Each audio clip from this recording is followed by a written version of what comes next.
Praise and worship the Mayor.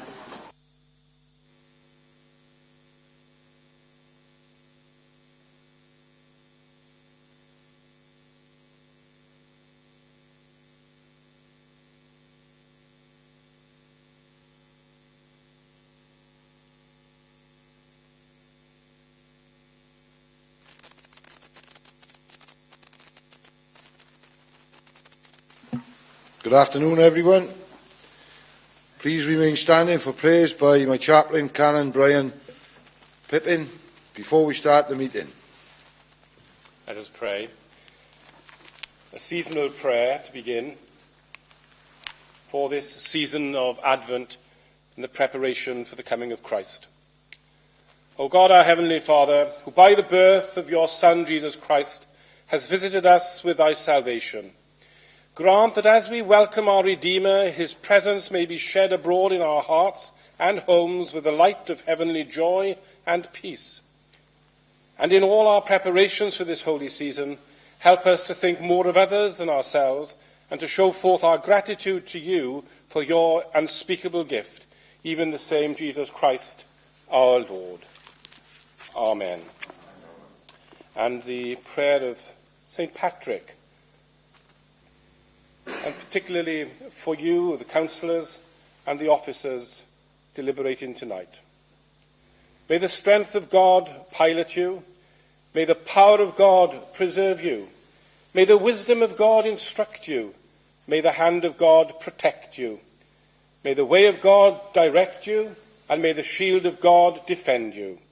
May the host of God guard you against the snares of evil and the temptations of the world.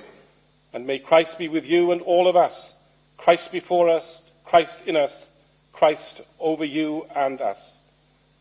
May thy salvation, O Lord, be always ours this day and for evermore. Amen. Thank you, Mr. Mayor. Thank you, Brian. Please be seated.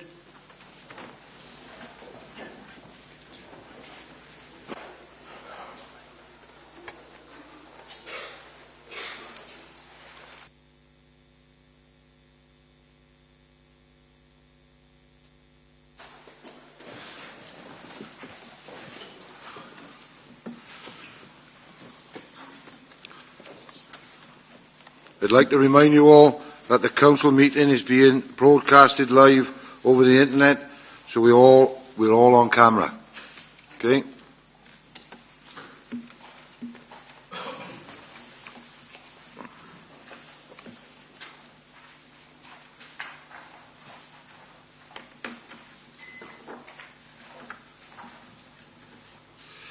Please be aware that you may be visible on the screen when people around you are speaking. There is no need for members to stand up. Jeff? Thanks for that warning, Mayor. However, I will stand up if I feel like it. All right. We need to give him a bit of time, Jeff, because your head to get chopped off when you stand up. I'm sure there's a few people in here that would like to do that, but believe.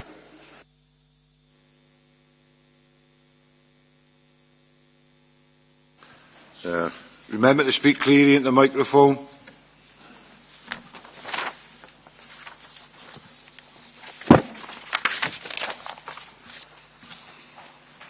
I'd like to welcome everyone to the meeting today.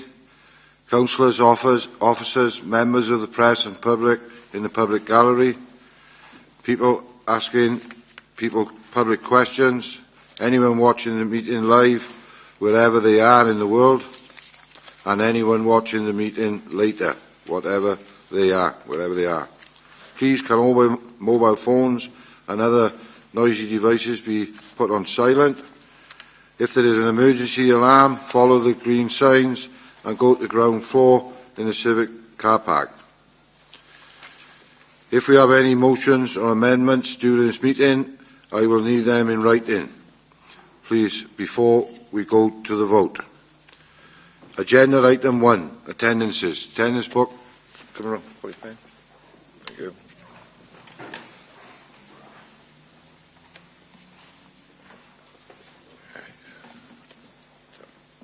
Thank you.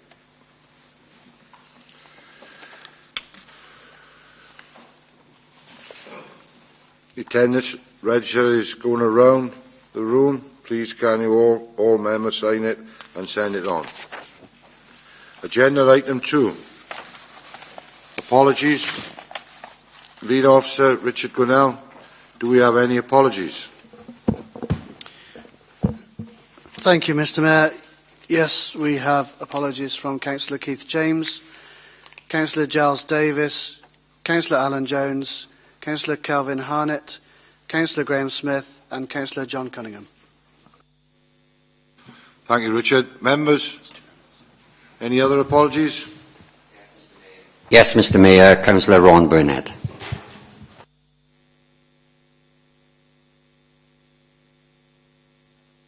Thank you, members. Agenda item 3, members' interest. Monitoring Officer Linda Willis, do you have any advice for members, please? Thank you, Mr. Mayor. The first 2 items are very general and strategic, so I'm not expecting that there will be any interest declared, as they are probably too remote in those discussions. Item 8, again, it's the draft regional technical statement on aggregates. But I believe I've had some discussions with the twin-hatted members, those members of Torfaen who are also community council members. They've been specifically consulted on this, so they need to declare that interest. And if I can quickly go through, perhaps members after each community council would say yes. So we have Councillor Stuart Evans and Councillor Alan Furser at Blaenavon, community Yes. councillors. Thank you. We have Councillor Mills at New Inn. We have Councillors Parish, Councillor Taylor and Councillor Tomlinson at Pontypool. Is that correct? Thank you. Then I have Councillor Rees at Henllys. Oh, that's Cwmbran. At Cwmbran? Yeah. Okay. And then Councillor Richard Clark and Councillor Veronica Crick at Crossacaileog and Llanarafon. Is that correct? And then I have the Cwmbran community councillors, other than Councillor Rees, who will be Councillor Daniels, Councillor Powell, Councillor Ashley, Councillor Brooks. I think I've caught everyone there. And in relation to item 9, because that's Mill Tavern, the Cwmbran community councillors need to declare another personal only interest because they will have considered the application as Cwmbran community councillors. Is that correct, members? Agreed. Councillor Jeremiah? Yeah, I'm the ward member, item 8, I'm the ward member for Wainfelden and Pantygassig, and aggregates, I'll be speaking on that. Have I got to declare an interest? Not as a ward member, because that's part of your normal duties, Councillor Jeremiah. If there's nothing further than that, there's no need to declare it. Thank you very much. Thank you, Linda. Members, any other interests? No. Can you make sure any interests are also written on the usual form, please? Agenda item 4, petitions. We have received no petitions for today, so we will move straight on. Agenda item 5, public question time. We have 3 public questions for today's meeting, shown on the sheet circulated around the room. Rosemary Fisher, can you come to the front and ask your question, please?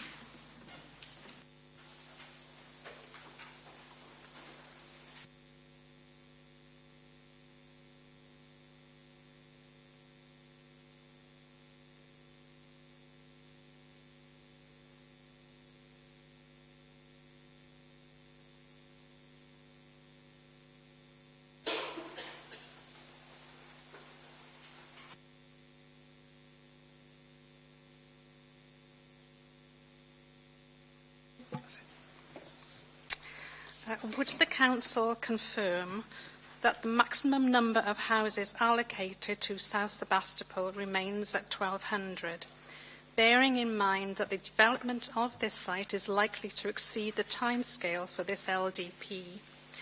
And should any other housing site fall short of its allocation through unforeseen constraints, that this shortfall will not be reallocated to South Sebastopol, thereby forcing an increase above its current figure of 1,200. Thank you, Rosemary. Duncan Smith, can you reply to that, please? Good evening, members. Good evening, Mrs. Fisher. I'm replying like this. If you can't hear me, just let me know. I can confirm that the South Sebastopol allocation is for 1,200 houses in the LDP. 690 of those are expected to be built in the planned period up to 2021. It's not unusual to make allocations that go beyond the planned period. The LDP has allocated 5,740 dwellings, that includes demolitions, 4,700 of which are expected to be delivered during the planned period. Therefore, the planned strategy has made an over-allocation of 22%, which can account for sites being delayed or not delivered or reductions. Therefore, there would be no requirement to increase the South Sebastopol allocation. I mentioned that the site is allocated in the LDP that's before you today. Obviously, the appeal decision on the planning application is outstanding, although the Minister has issued a minded to allow letter on that. The exact numbers, I've got to say this because this will be subject to a planning process from now on. There will be planning applications submitted, and they will be determined by the Council. And during that process, there may be variations in numbers as you go forward. Thank you. Thank you, Duncan. Rosemary, would you like a supplementary?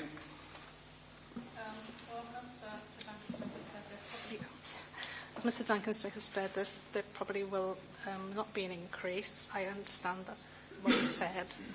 Then I don't have a supplementary. Is that what you said, Mr. Duncan Smith, that there won't be an increase? What I've said is that the plan allocates for 1,200. In a nutshell, the plan allocates for 1,200. There's no reason, because of the broader allocations in the plan, for any increase in numbers on this site. So 1,200 is the number that we would expect planning applications to approve. Thank you, Rosemary. Thank you very much.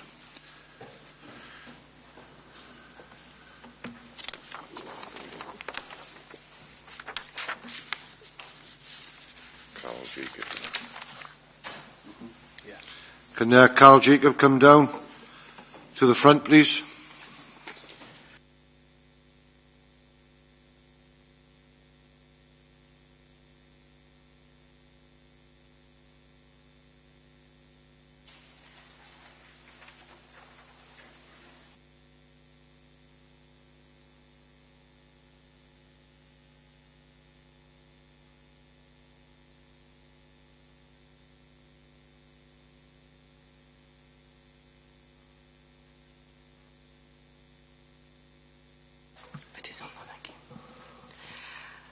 Considering the monitoring and evaluation of the local development plan, considering the controversial nature of this LDP and its passage to date, would the Council consider public participation in the activity of monitoring and evaluation as it progresses, additional to publication of supplementary planning guidance, bearing in mind emerging Welsh Assembly Government policies as a result of new legislation such as the Expected Planning Bill and Sustainability Bill? Thank you. Duncan Smith, can you reply, please? Good evening, Mrs. Jacob. The main aim of the annual monitoring review is to assess the extent to which the LDP strategy and policies are being achieved. It therefore has two primary roles. Firstly, to consider whether the LDP policies are being implemented successfully, and secondly, to consider the plan as a whole against all of the information gathered to determine whether a complete or partial review of the plan is necessary. Importantly, the development of the monitoring framework has been subject to public consultation in itself as part of the LDP process. The report is a factual report. This is the annual monitoring review of the progress of the LDP. So it's a factual report we're talking about here, which the Council will prepare from April 2015 for submission to Welsh Government by the 31st of August. This is the first review, 31st of October 2015. Given the factual nature, there is no process for meaningful consultation with stakeholders in its production. Therefore, it is not proposed to introduce public consultation on the document. Further, there is no formal process for consultation contained in the LDP regulations, so we're not required to by Welsh Government, in other words, in terms of, to consult, that is, in terms of the production of the annual monitoring review. However, the annual monitoring review will be presented to Council for approval before submission to Welsh Government. So it will get a public airing, which will allow the public scrutiny of the documentation and allow any issues that people have to be raised. Should the findings of the annual monitoring review indicate that a full or partial review is necessary, then the Council will fully involve the public and stakeholders in the process of review. Thank you, Mr. Mayor. Thank you, Duncan. Carl, have you got a supplementary? Yes, thank you. The idea that I had was similar to that of the customer panel for planning. It may be that that could be expanded to include other groups, because I know that various planning issues do arise through there, and the public gets an explanation one-to-one, which is a much better way of going forward than having a confrontational situation where we have to come forward and ask questions in full council. Thank you. Duncan? I don't see a problem with that. We run a successful customer panel. I see no problem at all with the monitoring review being presented to that simultaneously, or it will be before it was presented to Council. So if there are any questions raised, they can be taken up through the customer panel and hopefully not appear as public questions at Council. So I've got no problem with that at all. Thank you, Duncan. Thank you, Carol. Thank you very much. Thank you very much. Carol Parry, can you come down to the front, please?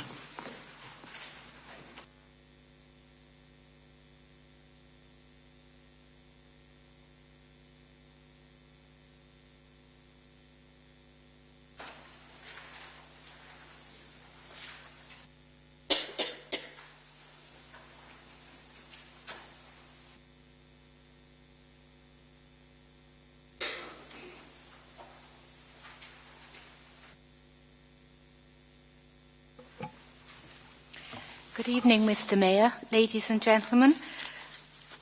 With reference to the Inspector's report on the Torfaen LDP dated September 13, page 83 specifically states that Torfaen's objective should be to promote greenfield land by enabling and promoting the most efficient use of appropriate brownfield sites for redevelopment across Torfaen, and your aim should be to promote the efficient use of urban land and maximise the use of brownfield land within settlement limits.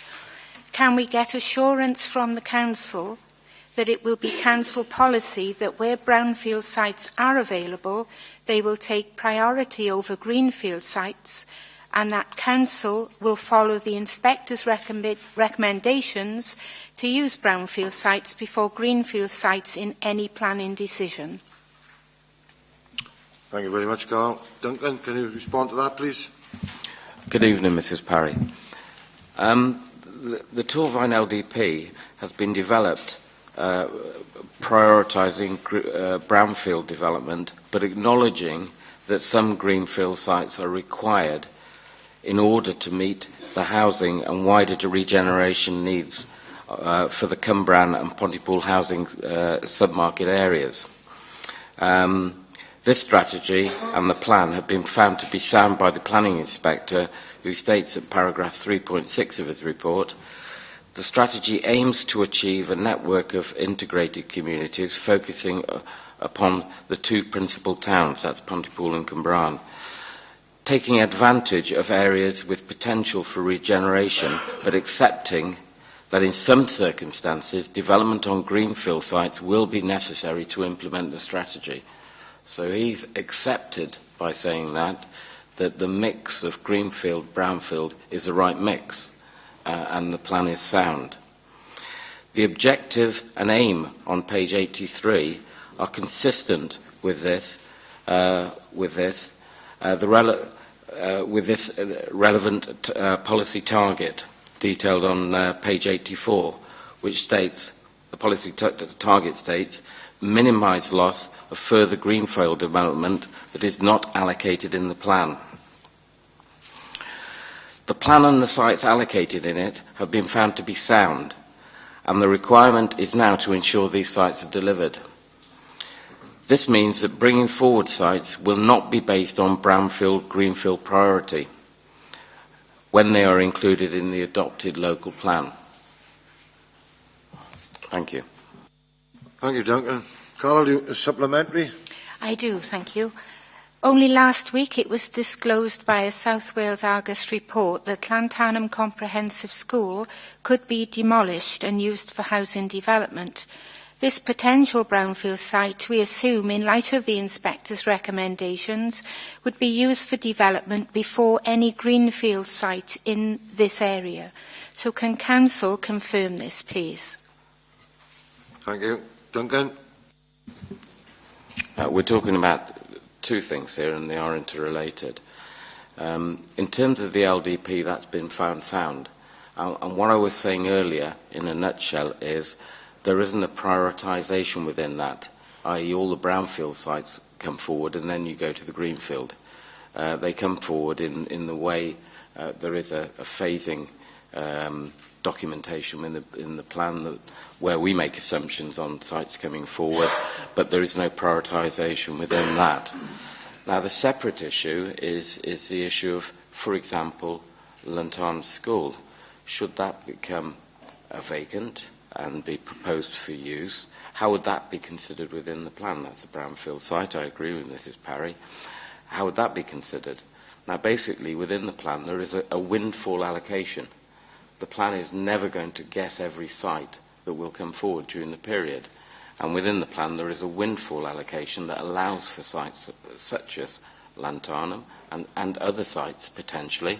I'm not saying Llantarnam will come forward, but what I'm saying is, if it does come forward as a vacant site, then it could be considered as a windfall site within that process.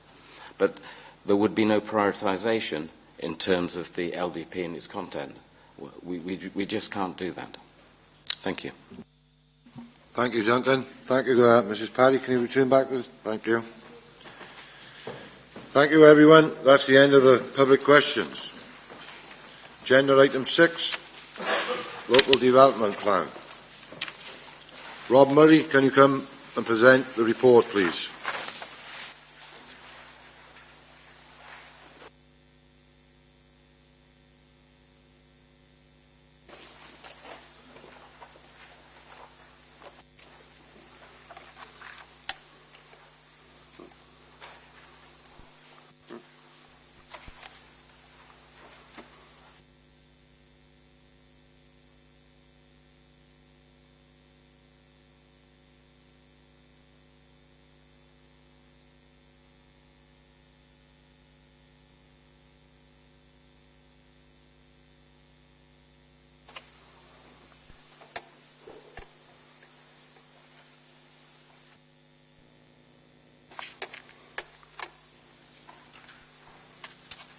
Thank you. Yes, I'd like to present, obviously, the agenda the reports in relation to the Torfaen Local Development Plan.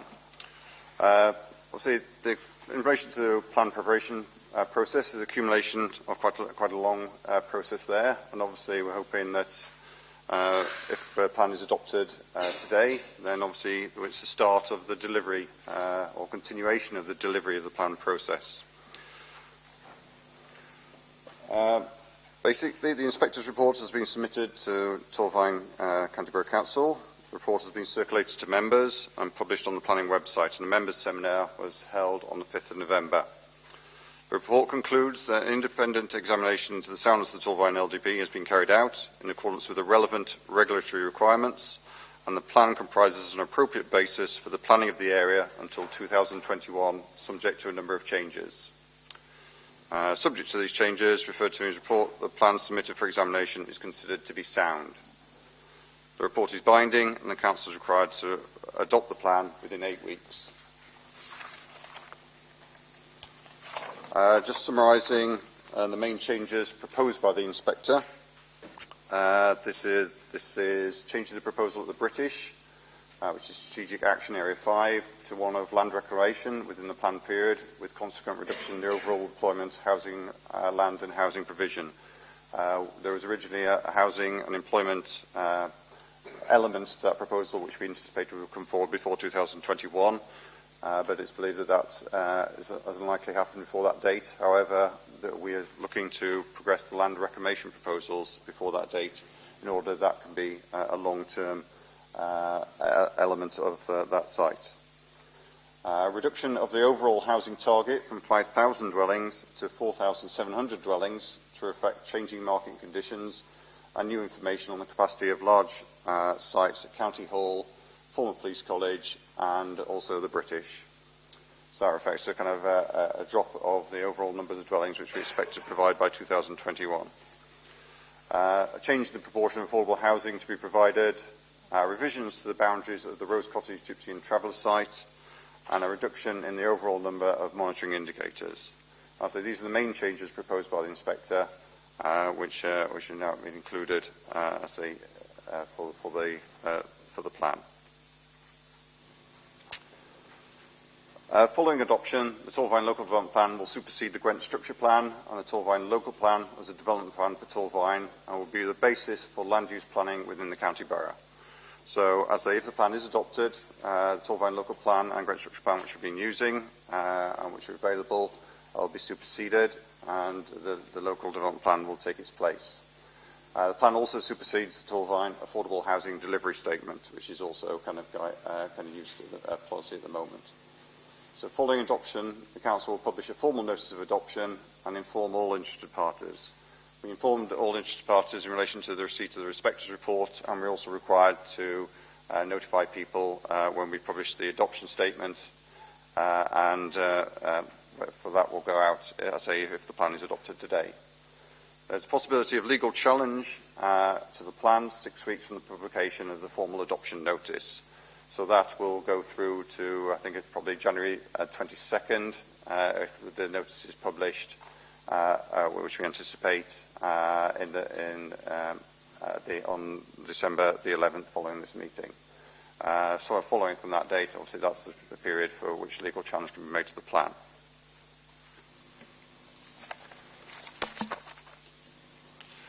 The LDP will become a development plan if adopted, and planning decisions should be in accord with the plan unless material considerations indicate otherwise. That's obviously the main thing when looking at planning applications and decisions. The LDP will be the development plan, and therefore should be the basis of most planning application policy, and so decisions made in line with it. The plan will initially be in Word format with the relevant mapping available on the website. This is still following the challenge period.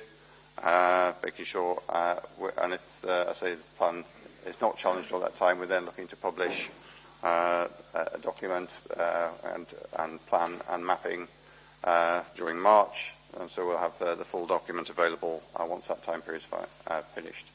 We'll also produce a bilingual executive summary, will be made available, and following the expiration of the legal challenge period, finalised document will be prepared and published, and an interactive online map version will be provided. The LDP is not a passive document, and the requirement is to deliver the identified needed development. So as I say, this is not the end of the process. This we believe is basically the beginning. We need to deliver all the allocations and policies within the plan in order to the planning of Torfaen can live up to, or say, the objectives and the visions which we've had for the plan. Need for permissions to come forward to ensure the council has a 5-year housing land supply. This is make sure the plan is being delivered, and also that it protects us from, I say, other alternative sites which are outside the plan process coming forward if we don't keep up our housing land supply in the future. Work is already progressing on a number of sites, and the requirement is to work with developers to deliver the plan and allocations. Some of the examples of ones which have already come forward at the Eastern Strip, the Morrison Supermarket, Brookfield School, County Hall, Trevetham School, the outline permission under the Specialist and Critical Care Centre are all sites that have come forward in accord with the emerging plan, and other sites are also coming forward at the moment. Development frameworks have been prepared, and work is ongoing with internal and with external partners to deliver sites and supporting infrastructure. Progress is required to be shown through the annual monitoring report, which is, as Duncan mentioned, and changes in circumstances or new requirements may trigger the necessity of reviewing the plan. Obviously, we hope we can't obviously have a crystal ball to see what the future will hold, but we're hoping the plan is robust enough to go forward in the future. But as if circumstances do change, then we may have the necessity of reviewing the plan if for any reason what is coming forward is not what was anticipated. Preparatory work is also underway on the community infrastructure levy, and we're looking at doing a lot more work on that next year, which is basically what will supplement Section 106 agreements through kind of a levy on new development. And finally, training will be provided for the Planning Committee with an open invitation to all members of the Council on the content and use of the adopted LDP and the role of National Planning Guidance and Supplementary Planning Guidance. So that's basically where, I say, not going to just stop there. We're going to make sure that, the plan is a working document, and we're all aware of what's in it and how it's to be used in the future, and make sure that we're all familiar with it in taking things forward. So thank you for that, Mr. Mayor, and I'd like to just thank the rest of the team. Me and Adrian would like to thank the other members of the team, Stephen Thomas, Craig Mead, Luke Mosley, and also Brian Davis, who has now left the authority. But thank them for their work in significant body of work which has got us to this stage for hopefully for adoption of the plan. Thank you very much. Thank you, Rob. Members, any questions? Stuart? Thank you, Mr. Mayor. There's a question and a comment, and the comment is, Rob, I'm glad to hear you saying there's going to be ongoing information to members of the LDP and to try to digest all the intricacies of the LDP. The question I would like to ask you, Rob, is if the challenge was to come forward, as you mentioned in your presentation, what would be the process that we would then take?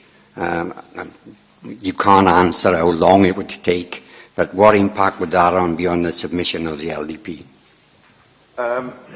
Obviously, we monitor how the plan is going forward. There are kind of triggers in that if for any reason, as either the housing sites which we're hoping to come forward don't come forward, or we fall behind within that. There are certain trigger points where if we fall sufficiently behind, that triggers a review of the plan process. Obviously, we're hopeful that it's not as long as the preparing of the actual plan process, but it doesn't mean we get people, the public and other stakeholders back involved in that as to how the plan needs to be reviewed. You don't have to review the entire part of the plan. You can obviously focus on the elements which are triggering the review as what is the necessary areas to focus your attention on, in order that we can basically put forward adaptations to that to make sure it's relevant and make sure that we are, we're still going in the direction we want to go. Thank you, Rob. Thank you, Chair. Thank you, Stu. Barry Taylor. Rob, just reading this document at the moment, on page 955, housing provisions, the level of housing growth. Torfaen has not been immune from the impact of economy downturn, and the overall housing target was reduced to a final figure of 477. Now, Am I reading this right? Is this the Welsh Assembly government dictating to us how many houses we should be having in this borough? No, I wouldn't put it like that. Basically, we had we put forward a 5,000, but basically, as part of the examination process and as part of just us looking at the plan, I think we felt it was appropriate that a realistic and achievable target was actually the 4,700, but that wouldn't compromise the actual overall aims and objectives of the plan in delivering the amount of housing we need. So I think it was realising that market conditions had changed from when we originally set off on the plan process, but it still is delivering what we believe on the objectives which we outlined. So we believe that the plan is still delivering the vision, still delivering the objectives and the aims which we outlined, but but we believe that the reduced housing numbers which were agreed by us with the inspector will deliver what we need for Torvine. So it's not a question of being dictating to. It's a question of we believe that is that is recommended in our plan, and we believe, and obviously the inspector has found that sound. Thank you, Rob. Just before anybody come in, can I bring Duncan Smith in a minute, please? Yeah, just 2 points. I think the question answered by Councillor Evans was what would happen if the plan were challenged. There's a 6-week period within which judicial review could take place. Now, we've said in our report that we're satisfied that we've done everything right. Judicial review is about not doing it right. If we were challenged, then that could hold up adoption of the plan. You said time period is something that we probably couldn't have a guess at, but it could be 6 months, a year, or longer if a judicial review challenge came in. Linda may want to add to that. No, I don't think I can until you know what the challenge were and how long it would take, really. But it does cause delay, obviously. And just on a second point, Councillor Taylor asked the question, is this a diktat from Welsh Government? No. This is our plan. It obviously follows Welsh Government policy. It's got to. Everybody has to in Wales. But it's been tested by an independent inspector. Thank you, Duncan. Mary? Yes, thank you, Mr Mayor, and thank you, Mr Murray. My question is about, on page 3/9, 5.6, housing provision, distribution of housing growth. I'd like a little bit of explanation, please, about the number of large sites remaining. I note that you've got Canal Side down.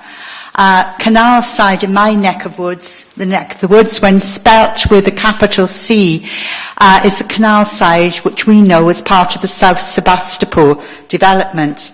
I noticed that you later mentioned Greerfield sites on the South Sebastopol development. Bearing in mind the answer that our Chief Officer gave to public questions on the differentiation of allocation between brownfield and greenfield sites, I'd like a little bit more comment on the actual numbers that you're referring to and whether in fact it's the Canal Side that is part of the South Sebastopol development. The other part of my question is, you have mentioned possible availability of Pontypool College. I would like to know what difference it would make to potential allocation of houses if the board of Pontypool College decided that they did not wish to move from that site and wish to retain it or indeed develop it further. Okay, thank you. Yes. In relation to Canal Side first, Canal Side isn't part of the South Sebastopol allocation. Canal Side, although South Sebastopol obviously is an allocation in the plan, Canal Side is part of Strategic Action Area 2, which is to the west of the Cwmbran Town Centre. Includes areas, the RDEP and Portside industrial areas and areas basically surrounding the canal, ponds just to the west of Cwmbran Town Centre. That is the focus of a lot of work we're doing with our regeneration colleagues and has been part of the Vibrant and Viable Places bid, which has been submitted. So we're looking at the whole of that area to develop a mixed-use development, including 100 dwellings up to 2021. Obviously, that's been involved a lot of work in the development of the LDP, and obviously it's now forms part of the Vibrant and Viable Places bid as well. So that is a site which we're looking to come forward, which we believe will be a major regeneration site in the town centre. But obviously South Sebastopol is also a separate allocation, which obviously was referred to in the question earlier, where we're looking at 690 dwellings in the planned period up to 2021. In relation to Pontypool College, obviously that's was a site put to us by the college as a proposal that they see coming forward at latter stages of the plan. And obviously it is dependent on the college relocating. If that doesn't happen, then obviously that site, which I believe is for about 120, 140 dwellings in that location. And obviously there is, as Duncan answered earlier, we have a flexibility amount, so we actually provide over-allocation of sites which potentially come forward to make up the 4,700 that they anticipate coming forward. So there is some flexibility in the plan if for any reason sites don't come forward. But as I say, at this stage, and the inspector examined this point, and all the submissions, both from the college and ourselves, were examined, and he believed that was a viable site and likely to come forward, be delivered in the plan period. So I hope that answers your question. Thank you, Rob. Councillor Daniels, then Anthony, and then no, it's Richard, I think. Then Stuart. No, you think? Right. And Neil Waite. I'm going to stand, Mr. Mayor, because I quite enjoy standing. Point 4.7 on page 12 of the Inspector's report states that the overall housing target is 4,700, but with a contingency of 22%. Could Duncan please explain what is meant by contingency and clarify whether this could mean an additional 1,000 houses?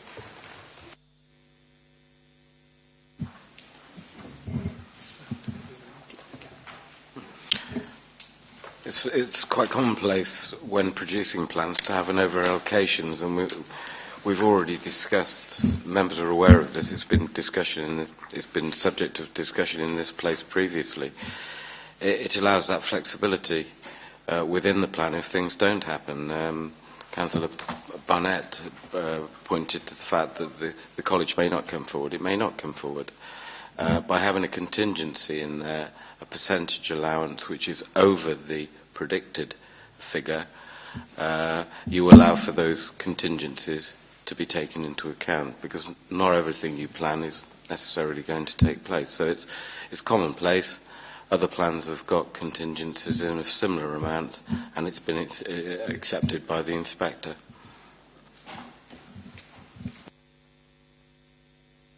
Thank you, Duncan. Next. Thank you, Mr. Mayor. There's a couple of specific points before I make a couple of broader sort of questions, really. The first of which is there's been some concern about the reference to Pentus as an existing quarry, when, whilst there's been previous extraction work at that site beforehand, it's quite a long period of time away, and the site is now sort of returned more to nature. So I'd just like some clarification on that. Secondly, 5.6 at the top of page 4 or page 10 in the papers refers to the site at Mamilad, and I just wondered what's the latest sort of thinking on what's going to happen at that site, and what implications that has in terms of housing supply, because obviously it's quite a potentially large brownfield site.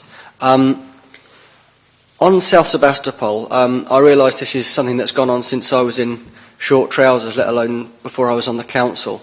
And I don't want to, retread old battles whilst not retracting any of my previous sort of views on the issue. I welcome the reassurances that have been given about working with the community and how we're going to try and how the council will try to ensure that the developers work as sympathetically within that site as possible. And I wondered sort of if we could have an update on how that's going. Finally, what I think causes a lot of frustration and concern amongst councillors when things like this come to us is that we recognise it's the end of a long journey, but in many respects we're given Hobson's choice.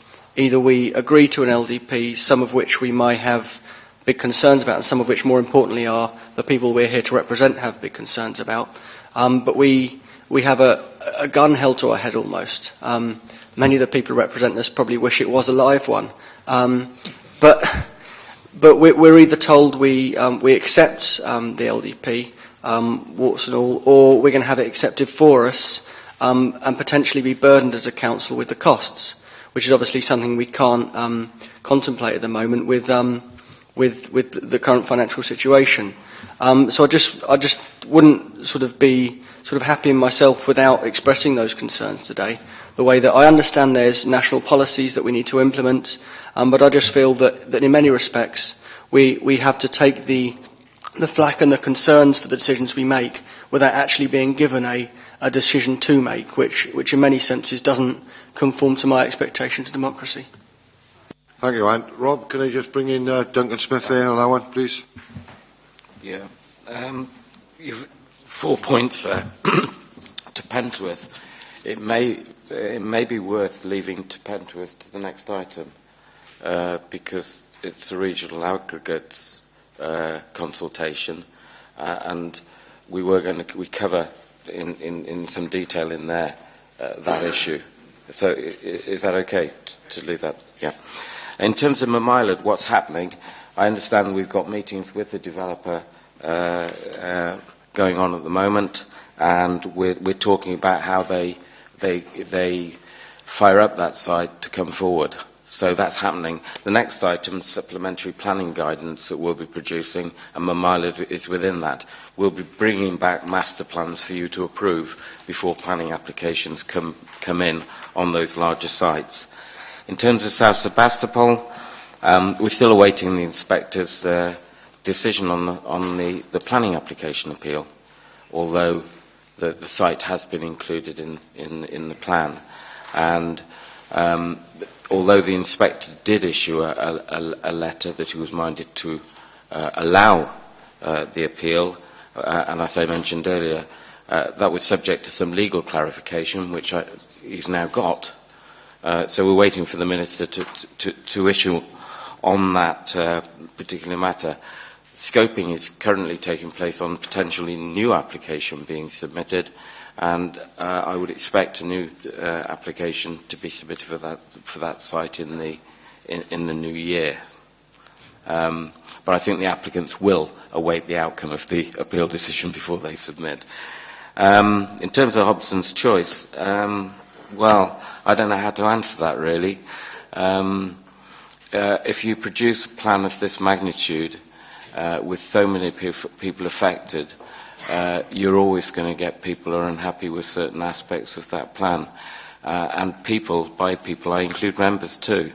Members for particular wards will not necessarily be happy with what's going on in their ward. And I'm pleased that members, in largest part, have looked at this as a holistic document rather than, can I say, being parochial. And that's the reason we've got to where we've got to. I think what you've got to think about in terms of the Hobson's choice is the alternative, not having a plan. And the alternatives of not having a plan are quite immense. You start to lose appeals where you don't want to lose them. Things start to happen that you don't want to happen.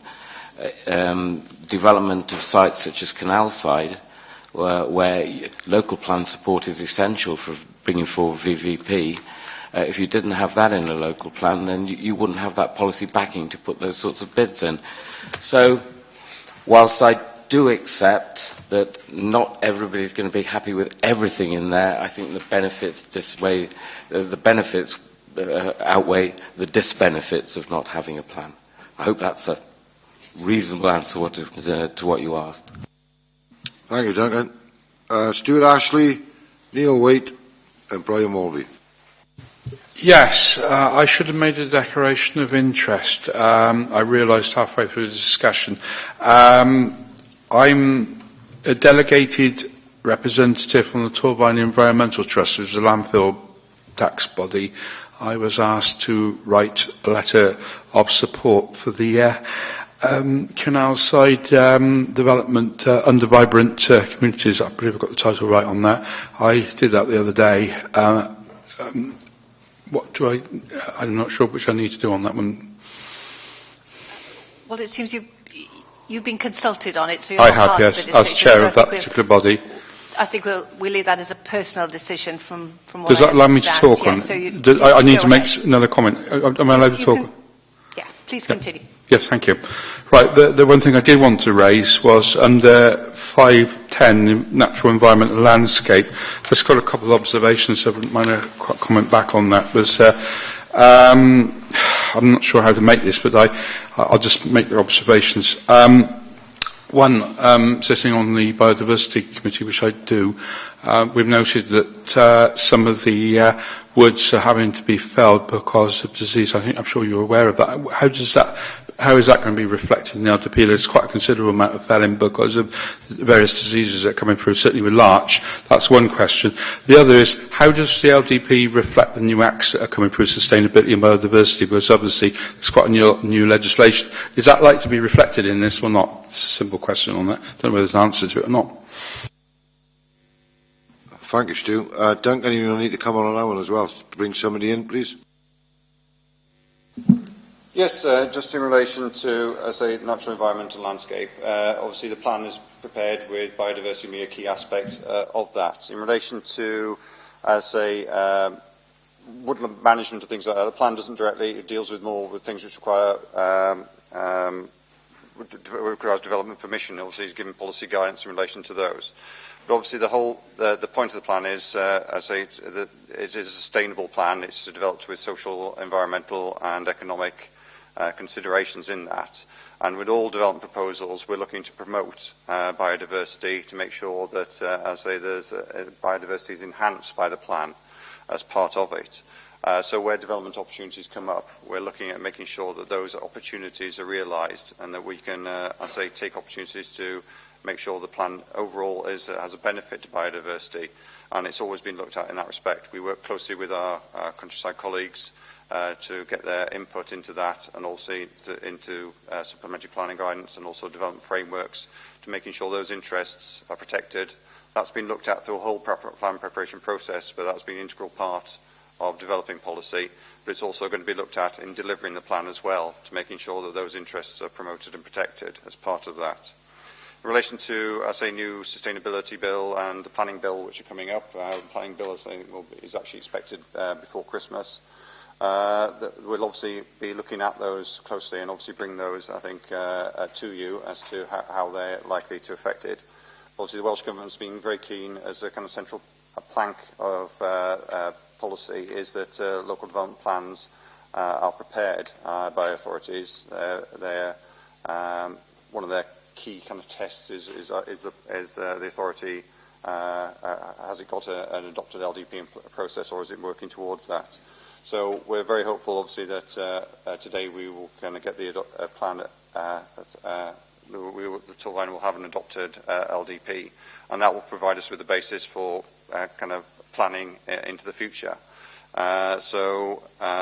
The supplementary planning guidance, which is the subject of the next report, obviously will detail how much more, gives a lot more flesh on the bones on certain detailed proposals. But the plan has been prepared with those things integral to it. The plan is also subject to sustainability appraisal and strategic environmental assessment. And so it's been integral to plan preparation and also a big consideration when we're delivering the plan as well. Thank you. Neil Waite. I just have to ask the Chief Legal Officer. I'm the president of the Race Football Club, and this is just one question about the Race Football Club or the pitch. Could I declare an interest and then still respond? It's probably relevant to declare personal interest so that people know that having that link, they can judge your comments with that knowledge. So, yes, go Yes, ahead, thanks. Ben. Well, in Appendix A, on page 7, there's a bracket says, former race AFC, Gypsy and Travellers site, and replacement football pitch in Cumnoscoy. Now, I've seen drawings where the replacement football pitch has been put, but has there been any legal or has there been any other further investigation of the ownership of the proposed football pitch? I'm sorry, Councillor Wade, I don't think I've been involved in any further information in relation to ownership. I don't know whether Duncan can help you with that question. Yeah, the expansion to Shepherd's Hill and the allocation of the land required for the replacement football field are local plan allocations now. They're in the local plan, and work is proceeding, not within the planning department, but guided by the housing department and being carried out by property services to bring that proposal forward. That work is currently taking place at the moment, and if you want to talk to me after the meeting, I can tell you where we are with that. Thank you, Duncan. Thank you, Brian Mulvey. Thank you, Mr. Mayor. A few things to say, please, but the first thing is to say that this is a major piece of work which has involved officers over a large number of years now. It must have seemed like a long time, and some of my interventions probably made it seem even longer. I'm not apologetic about that, but I do appreciate the amount of effort that has gone in from officers. I'm very grateful for the professional way in which they've approached the development of this plan. And although there's some aspects of the outcomes that I'm not terribly keen on, I do want to congratulate the officers on the work they've done and the patience they've shown, particularly to members, objectionable members such as myself. It is very much appreciated, and it's almost a life's work, I suspect, as far as you're concerned, and you'll probably be glad when it's over. I'll be voting in favour of the recommendation, because although I'm not happy with all aspects of the plan, I do take on board what Duncan said earlier about the need for a plan to be in place, and we want it to be our plan, not something that the Welsh Government thrusts upon us. Having said that, the fact is there are aspects of it which I do regret, and I will say in years to come, I told you so, if the opportunity or occasion arises. And obviously that relates mainly to South Sebastopol, which I think we got it wrong on, but I don't want to dwell on that too much. What I am keen to do is to try and ensure, and it's I think in line with what Carol Jacobs was saying when she asked the question earlier, that as things develop within this plan, that the public as well as ourselves are given the opportunity to comment and try and shape where there is discretion to do so.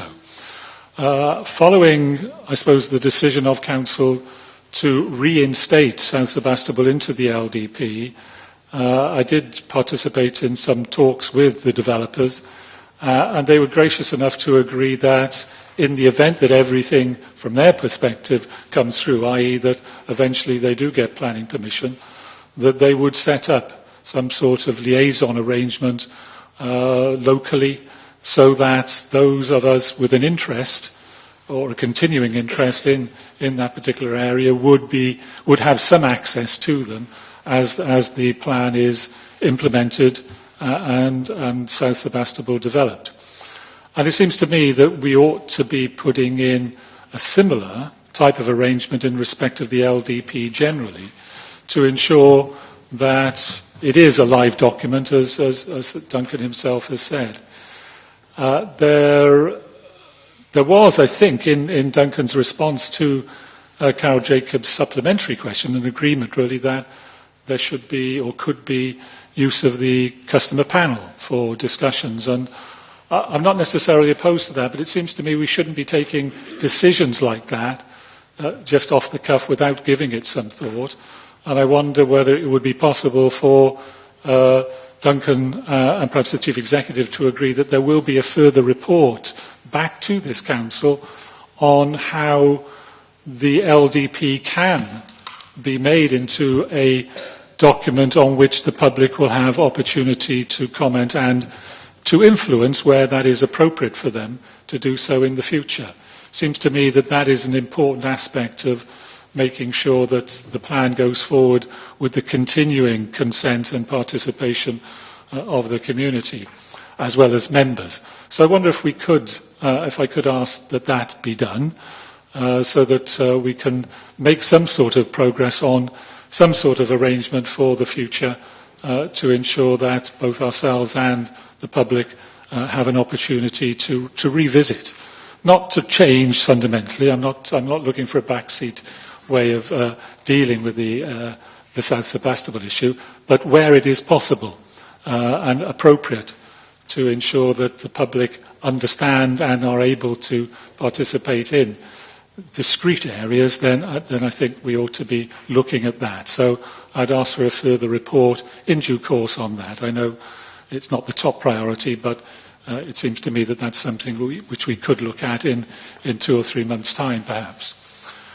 I do want to say also that I'm still really confused about where we are with the South Sebastopol appeal. Are we actually now dealing with a renewed application or a new application? What I don't really understand is where the Minister is coming from when he says he's minded to appeal. If that were for a new application, that would be for something that he hadn't actually seen as yet. I'm assuming it's in relation to the application which was the renewed or refreshed application which we originally turned down and then agreed subsequently. But I must admit my memory isn't as good as it used to be, and I've forgotten precisely where we are in the sequence of events on that. Thanks. Thank you, Bright. Rob, I'll bring Duncan in on that one as well, please. I'll answer that in reverse. I'll start with South Sebastopol, where we are with that. We're still awaiting a decision from the Minister on the refreshed application appeal. He did send us a letter, and the appellants a letter in October, I think. I sent it to all members, asking that certain legal issues were cleared up, and at the same time saying he was minded to allow the appeal. That would be in favour of the appellants. Mind, he's done that on another application and changed mind. Well, a different minister has changed mind. I'm expecting, given that this has been included in the LDP, that we won't have such a turnabout on this one. So that's where we are on that. And the appellants do intend to resubmit an application for the site. It'd be wrong to talk about content here now, but they are looking to resubmit an application. But quite rightly, they're waiting for a decision from the Minister, and they probably would look at challenge periods as well in terms of guiding when they actually submitted. So I think that's going on. I can go back to the first bit of your question, the liaison group. Yes. The representatives from the appellants did say, when we met them with the Chief Executive, that they would look at very strong liaison. And I think we need to look at how that's set up. And I would say that submission of a new application is probably an appropriate moment to kick something off. In terms of the interface with the LDP, I did say the customer panel, that's one mechanism. There may be others. And I think some thought about how we interface with Friends of the Earth and other groups, Lantarnum groups, etc., it's something we can give some thought to. We'll come back to Council and maybe make a suggestion on how a liaison on the implementation of the plan can be set up. At the moment, I can't really, I would have to give that some thought, how it was best done, and what have you.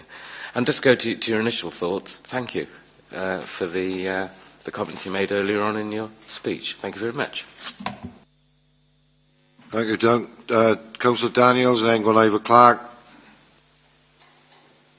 8.2 of the Inspector's report states that information held by the Council on locally designated sites of biodiversity interest was outdated, but that through detailed response from the relevant organisations, he was satisfied that such sites have been taken into account in arriving at allocations in the LDP. I couldn't find evidence of that. What guarantee could the Chief of Planning give that all sites featured in the LDP will be properly reassessed for biodiversity importance before coming before the Council?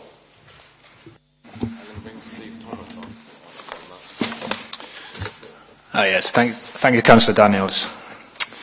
As part of the examination sessions into the natural environment sessions, we, in accordance with our ecologist, identified some improvements to the sites of importance for nature conservation. And the inspector was happy with the level of information that we put forward in terms of progressing that. So what's being done following the examination session is we have, with our ecologists, updated all the sink information, reviewed the sink boundaries, and ensured that the sink evidence base is more robust. That's been done in accordance with the Gwent Wildlife Trust, and that satisfies the inspector's initial concerns to that. And ongoing, as part of the SPG programme, which Mr Murray will allude to next, we're doing a biodiversity SPG, which will include a review of the boundaries of the existing sites of importance for nature conservation to ensure they are based on the most up-to-date evidence base going forward. Okay, thank you. Thank you. Gwenaiva. Thank you, Mr Mayor. Following on really from Councillor Morby's comments, I think every member in this authority would like to pay tribute to the members of the officers from the planning department that have worked tirelessly over a number of years. It felt like at one stage it was going to be a bit like the British, and I've been on about that for donkey's years. But here we are. We're now making a decision on the local development plan, which I'm really pleased about. I would like to thank the Chief Planning Officer as well, and also the members that have attended numerous seminars. I think we've had about 7, Duncan, and the liaison groups that have been very active, and rightfully so. So, with those thoughts and those thanks, I would move the recommendation that we take forward the local development plan. Thank you, Gwenaiva, for that. Hugh Bevan, would you like to come in? Yes, thank you, Mr Mayor. If you'll indulge me, I have a few more questions, please, for Rob and Duncan. Some are primarily holistic, but there is one parochial one, I'm afraid, Duncan. But the first question, Rob mentioned earlier in his presentation that there were certain triggers that were built into the LDP plan. So the first question is quite simply following on about the natural environment and landscape, biodiversity and sustainability. Could you just confirm, please, that there are triggers in the plan if there's any further legislation from the Welsh Government concerning those issues? Second question I had was with regards to the percentage of affordable housing. I would welcome some further commentary from yourselves, please, because I believe the inspector's report, his recommendations were a far higher percentage than what is being proposed in the plan of the current 24.1%. So just a bit of further commentary in terms of how that has been arrived at, and obviously consultations with developers and so on and so forth. Also, please, if you could provide some commentary regarding the continued use of the Section 106, whether there will be greater use of that by the Council going forwards. I understand we're looking to get an extension on the timelines for that. a little bit of input, please, on the likely impact of the CIL, Community Infrastructure Levy, and how you feel that would impact on the LDP going forwards. And finally, my parochial question with regards to the site for the Specialist Critical Care Centre in Llanfrecffer. Could you please let me have an update on the housing planning aspect of that site, if any has been received at all yet? Thank you very much.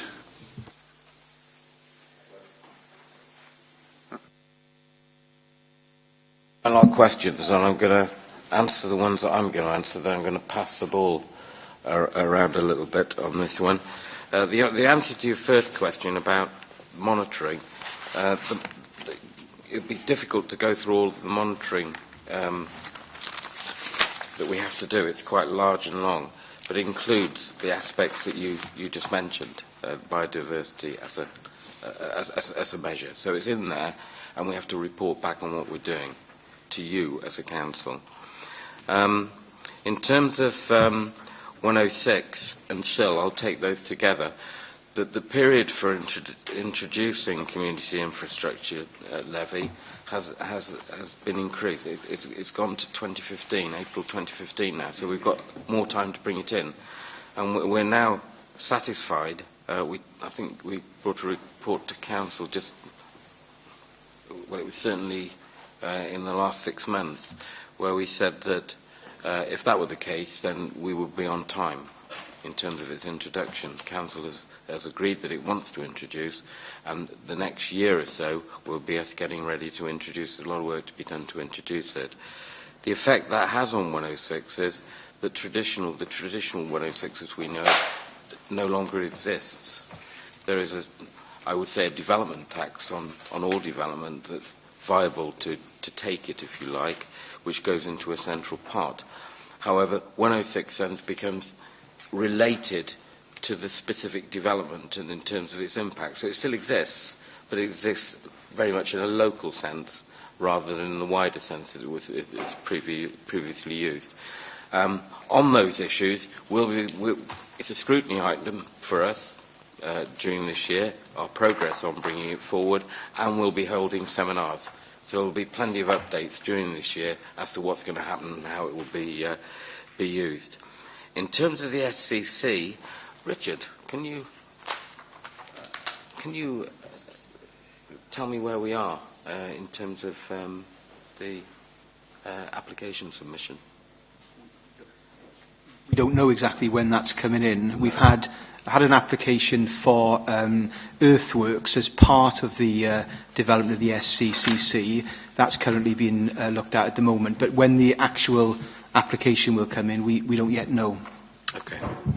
Just in relation to the housing aspects on the Llanfrecffer Grange site, we believe, I think, that we've had no, whilst it's part of the development framework which was adopted by the Council in 2008, I say we believe that they're obviously looking to get the SCCC, I think, started and agreed before they move on to the housing. We are in contact with the Environment and Health and Welsh Government in relation to this.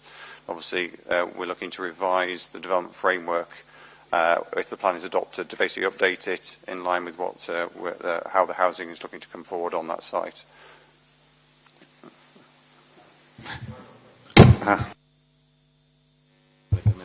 Right, this is a math sort of answer, really. The inspector has agreed that the local plan has a range of affordable housing requirements from 10% in the north and 30% in the south. And basically, depending where the housing is, if you apply those rates, we end up averaging it out at 24.1%. So that's how we get that figure. Because obviously, of all 4,700 houses in the north, you'd only get 470 houses. Actually, we're estimating we'll get 1,132 affordable houses over the planned period. So, because there's 50% of the development in the Cwmbran area, you can sort of work out these rates. So that's the answer. It's in paragraph 8.53 of the local plan, if you want to look it up. Thank you. Councillor Daniels. Just coming back to my question earlier, I didn't manage to get back in with a response. It's just a clarification, really. Those sites that are included in the LDP that we will be accepting today, I'm guessing, when they come before us again for a renewed decision, will they have renewed ecology surveys? Will each and every one of them have a renewed ecology survey? The fact that a site is in the LDP, unless it's already got a permission, means it would have to go through a planning process of a planning application. And we would expect at that stage ecology, all of the issues to be fully revisited by the applicants at that stage. And you would have the opportunity, or planning committee would have the opportunity then to look at all of that renewed information. Following on from Anthony's point quite a long time ago, were circumstances to change in the application and the planning committee decided that they were concerned about the biodiversity of an application, how are they supposed to get taken? How are these concerns supposed to get taken seriously if we are going to be faced with threats of not being able to afford it, legal challenges? I'm really quite concerned, especially with the cuts that we're facing, that the pressures are going to impact upon democracy, basically. I mean, this has been a common running theme through my year and a half as a councillor. I've been asked to make some massive decisions on applications, and they've all come with a threat of, we can't afford to have an appeal brought against us. And that really impacts on my decision as a councillor. That really impacts on my opinion of that application. So I've become very cynical of the whole planning process over the past year and a half. Thank you, Councillor Daniels. Linda, can I just come in on that?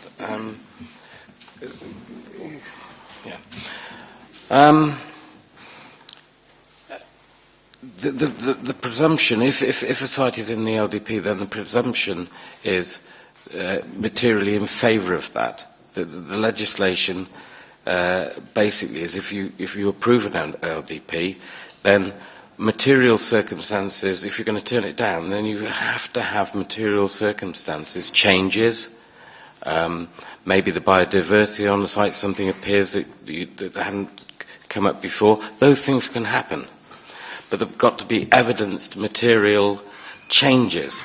The idea of an LDP and a local plan is to give certainty not only to people who live in the area, but also people who are going to invest in the area, to allow them to make that investment, to bring quite large sites forward.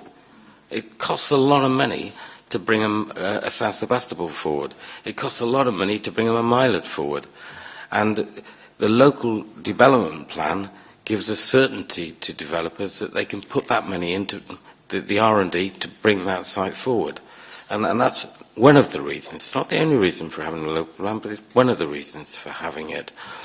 And you can turn down things that are in an LDP, but you've got to have good reason. Thank you, Duncan. Mike Jeremiah, Elizabeth Haynes, and then Stuart Ashley. Thank you, Chair. I'll be voting against the plan for two reasons. The one is that I don't believe that the South Sebastopol issue should have come back to the Council for the third time. It had already been voted out twice. And the second issue is, like Councillor Hunt said, that Tepentis, the residents of Tepentis and Pantygassig have put a lot of their own money, thousands and thousands of pounds into their own money, making that a site where animals and birds, rare birds to come, and, they're also working with Blaenau Gwent and Caerphilly action groups. And, I'm totally against it. Thank you, Mike. Dunk, do you want to respond to that? Maybe worth covering to Pentworth the question that Councillor Hunt had and followed up by Councillor Jeremiah now, because you're voting on the LDP and leaving it to the aggregates report. Although that would give a better explanation, I think you need an explanation before it goes through. The Pentworth site is included in the LDP as a preferred site. And the reason for that is it's subject of a live application, which the applicants are still pursuing. We were obliged, for those who know about this, to make an allocation or allocate on the basis of a per head number in terms of the tonnage of aggregates that were required for the borough. I'm coming on to the agenda item 8, but I'll cover it. That methodology for the first aggregates study required that we allocate 7.2 million tonnes, I think, Adrian, to take us for the local plan period and beyond that. And that allocation was made on the basis, but we made it very clear at the inquiry into the LDP that that application still had to be determined. It's not been determined. There are issues on that application that are still being considered. So it would be wrong here to consider that particular application. However, we could not include it, and we did make this point when we took the application through. We could not include that site because it was subject of an undetermined application. So it was included in the plan. And I'll go on to the aggregates report. The aggregates report has gone from requiring Torvine to make an allocation of 6 million tonnes, 7.2 million tonnes for the plan period, to nil. Now, we as an authority didn't support the aggregates, the way the aggregates report was produced in 2008. Councillor Curran, in fact, was our exec member at the time and abstained from voting on that because we were strongly against the way it had been calculated. They've changed the calculation method, which has taken us from 6 million to nothing, as you'll see in that report. Now, in terms of the application for Tepentuous, that is obviously a material consideration, but it's a material consideration amongst a lot of other considerations. Now, I said all that because members have brought up Tepentuous, and I want them to be absolutely sure on the content of what they're voting on before they vote on it. And that's why I've leaked into the later report. Thank you. Thank you, Duncan. Elizabeth. Thank you. First of all, thank you very much for all of the time and effort that the staff have put into this. I know it's been a tireless endeavour for you. Just really where I'm coming from with this, I objected quite vehemently to the South Sebastopol development. I attended the inspector's planning hearing to make representation on the inclusion of a sink area in a site in Cwmbran. And for that reason, I feel I would be very hypocritical to support something that contains some massive concerns for me. I can't get over that hypocritical feeling, and I'm also very mindful that once this LDP is adopted, it makes forever future planning applications much more difficult to refuse. Having sat on planning committee for 3-4 years, one of the things that was often said to us is that it's in the Torvine plan. And once it's in there, it's much more difficult to overturn, or object to. So I would say to members, particularly those that sit on planning committee, to just be mindful of that when you vote today, because once it's there until 2021 or something, and any of the areas that you were concerned about, special areas of nature, etc., will always will be much harder to overturn. Thank you. Thank you. David Daniels. Yeah, right. So MAC 7.1 of the inspector's report with regards to BG1, policy BG1. It rewords the policy justification quite significantly. So I'll read it out in full. Torvine's distinctive natural environment will be protected and, wherever possible, enhanced. Torvine is an area with a rich, diverse natural environment. This policy aims to protect and enhance the diverse wildlife habitats in Torvine and the native species that depends on them, as well as our geological heritage. Planning proposals that affect nationally and internationally designated sites will be assessed in accordance with the national planning policy. For the purpose of this policy, everything after Torvine's distinctive natural environment is being deleted from that.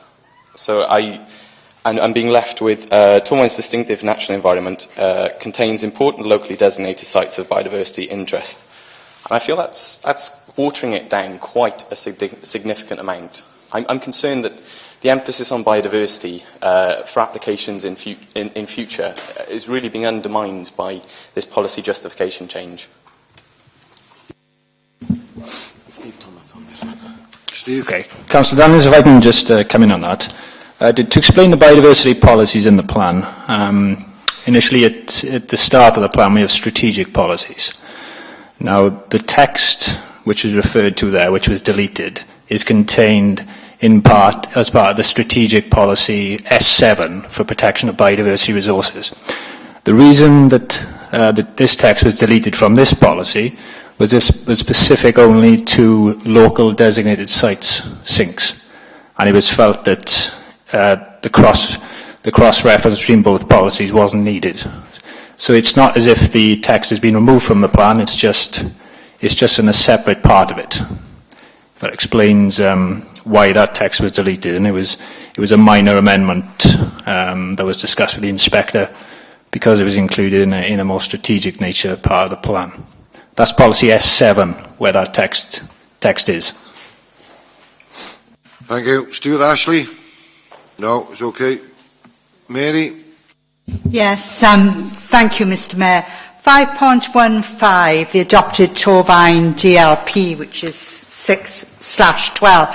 Bearing in mind remarks that have been made recently by some colleagues, I would like once again for either Linda Willis or perhaps the Chief Officer to spell out the implications of not adopting the plan within 8 weeks of receipt. Now, like the former Chair of Planning and some of the others who have spoken, and no doubt when Anthony was still in long trousers, I didn't even need to wear face cream 16 years ago, but I've had a lot of worry lines have appeared over South Sebastopol. We've fought long and hard, but I have to agree with some of the speakers that have said we now really need to be in the business of damage limitation, because the implications of not adopting the plan must not be considered frivolous. So perhaps you could spell out, Duncan or Linda, in particular the financial implications of not adopting. Thank you, Mary. Duncan, can you come in on that?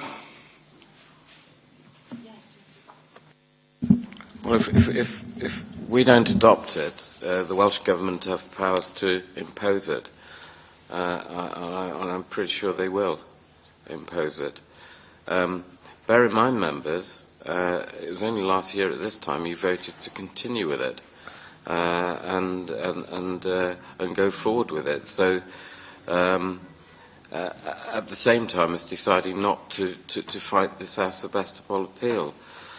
So it would be a massive volte-face, members, if you were going to decide now that you don't want it.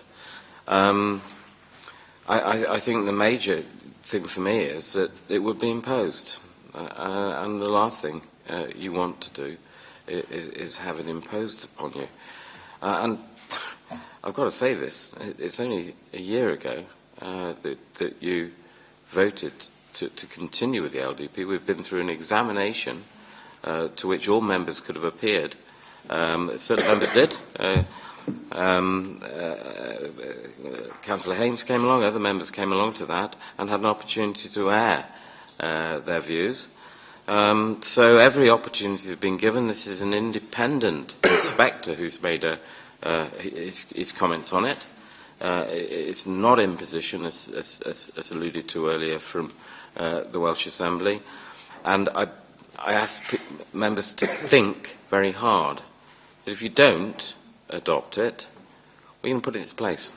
Thank you, Duncan. Pam?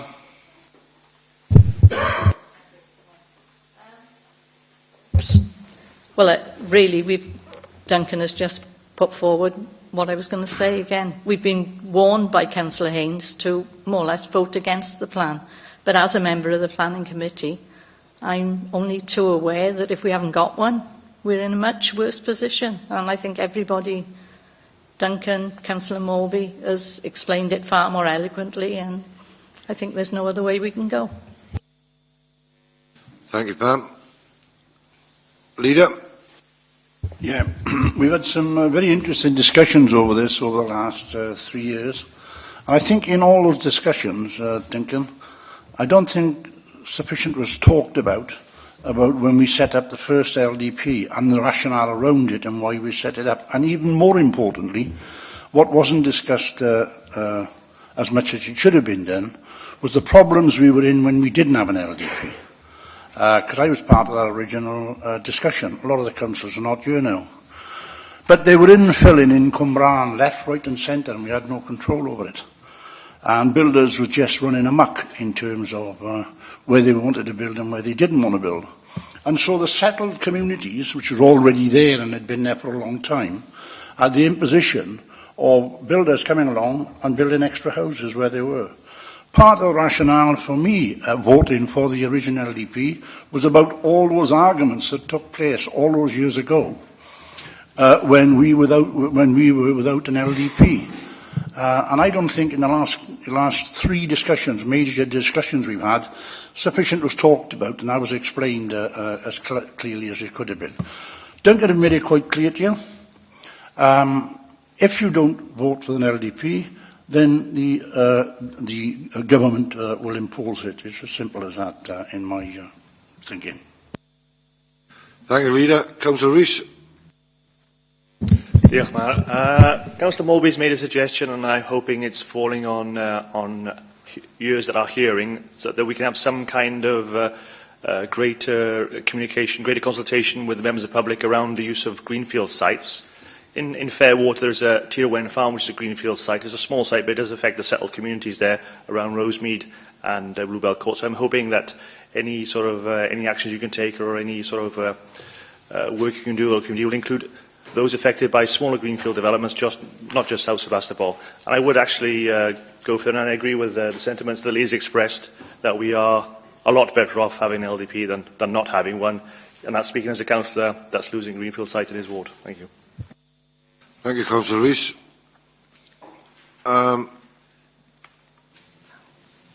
Councillor Power. One more, I think. Yeah, thanks, Mr. Mayor. I just want to have my own comments. I agree with what David said earlier about the sort of stick approach we've been given of funding hanging over our heads. But, you know, regardless of how I feel about that, the point is that it's true.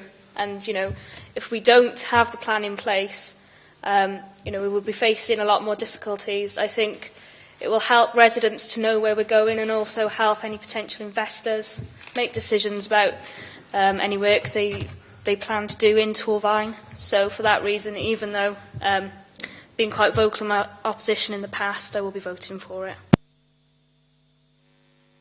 Thank you. Thank you, Rob. Barry. Chair, could I ask, have we any ideas of what cost it would cost this council if we turned the LDP down? I think we've gone through this many a times. Dunk, do you want to come in and or Linda? Oh.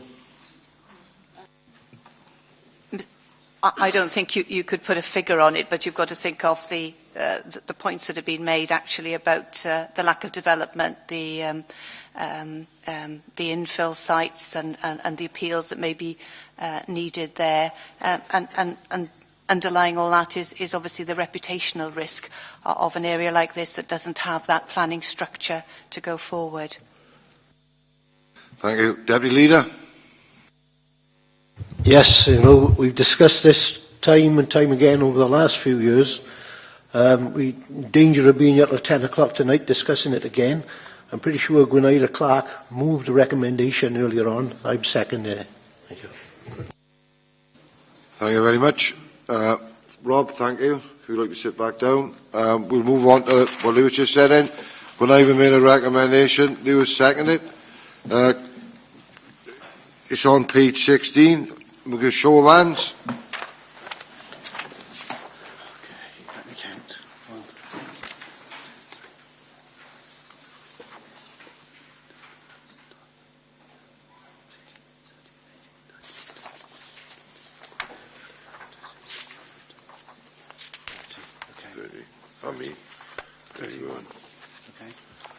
Right, thank you.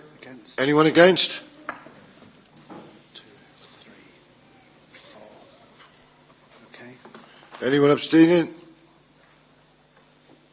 No. Thank you, members. This is agreed. Agenda item 7. Supplementary planning guidance. Rob, we can stay up there then. Cheers, Rob. Thank you, Mr. Mayor. Yes, basically the next item dealing with supplementary planning guidance, and I think it's the comments of Councillor Morby. I think it's particularly pertinent to this particular aspect because this is one of the areas where members of the public and other stakeholders can get involved in the implementation of the local development plan. Basically, there are a lot of areas which require further detail. There are development frameworks, design briefs to be prepared for sites coming forward. And I say if they are to be adopted supplementary planning guidance, obviously they have to have public consultation and community involvement in those in bringing them forward. So in relation to the item, following adoption, this is, I think, going through just the background, which is from the previous item. Following adoption of the Torvine local plan, this will supersede the Gwent structure plan and Torvine local plan as development plan for Torvine. Again, it's not a passive document. It's required to deliver identified and needed development, and basically to ensure we have a 5-year housing land supply. And work is already progressing on a number of sites and requirements with developers to deliver the planning allocations. Necessity in preparing the LDP is for the production of a supplementary planning guidance programme to complement the policies and allocations coming forward. The final supplementary planning guidance programme was agreed with the deposit plan in 2011. Development frameworks have been prepared and work is ongoing with internal and external partners to deliver sites and supporting infrastructure. Production of supplementary planning guidance included in the programme will come forward to assist in and inform development management decisions and look to develop the policies and allocations in the LDP. The amount of SGE supplementary planning guidance planned is quite extensive, and the timing of supplementary planning guidance going forward will depend on the requirements and resources. So basically, as and when is needed, we'll have to kind of ensure work is carried out on those particular aspects. Also, we have existing supplementary planning guidance, which was used with relation to the local plan and Gwent structure plan, which had previously approved a series of documents which set out details of advice which development plans policies will be applied in particular circumstances or areas. So a number of these documents previously used, the local plan and the structure plan, provided useful guidance and appropriate to continue using these, although obviously these documents will need to be reviewed to make sure that they're updated for the new development plan context and ensure that any ones which are now not relevant, obviously we can discontinue those. But basically, this provides, I think, the opportunity for a lot of involvement, in delivering the local development plan. The report at the appendix gives the details of the programme of supplementary plans which is anticipated to be needed, through from the planning, updating the planning obligations, SPG, which we currently use for calculating Section 106 payments, through to biodiversity and geodiversity, heritage, parking standards, through to specific development frameworks on a number of, obviously, the strategic sites and sites going forward, So a number of these documents were commenced in the preparation of the LDP, and public were involved in, and stakeholders were involved in developing draft versions of those. And obviously, it's now that the plan has been adopted, it's making sure we can take forward those development frameworks and get them adopted to basically give the guidance for the sites coming forward. So particular ones which we prepared due to the size of the sites and the complexity, and provide evidence for the inspector in looking at the LDP. We had sites on County Hall, on Montanum, Bemylid, and the former police college, to name just 4 sites coming forward. We prepared planning guidance in relation to Lanfretford Grange to ensure that the Specialist and Critical Care Centre could come forward in advance of the plan, and obviously that needs to be updated to ensure that the developments out that area are kept up to date and made sure that that's done in a proper manner. So it's basically just outlining the breadth of work that now will be required to ensure that the LDP can come forward and be delivered properly, whilst obviously involving members of the public, other stakeholders, in ensuring that they're involved in the implementation of the plan. So again, I'd like to present the report, which is before you now. Thank you, Mr. Mayor. Thank you, Rob. Members, any questions? No.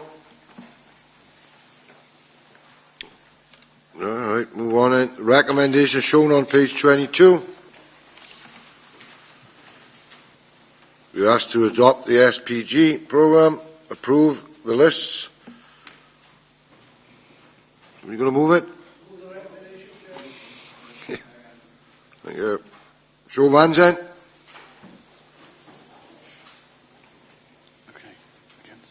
Against? No. Abstaining? No. No. Good. Agenda item 8. Draft regional technical statement. Adrian Wilcock.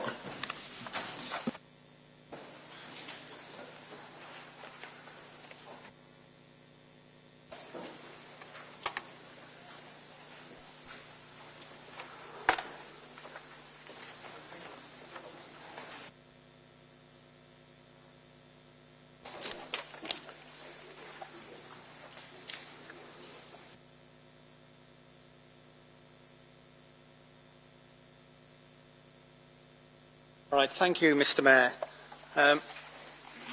I've put a copy of the consultation document in the members' library. That was in, I think, last week with the associated documents. Hopefully you've all had a chance to read it. Basically, the Council is being consulted by the South Wales Regional Aggregates Working Party on the draft regional technical statement and aggregates first review. And we call it the RTS for short.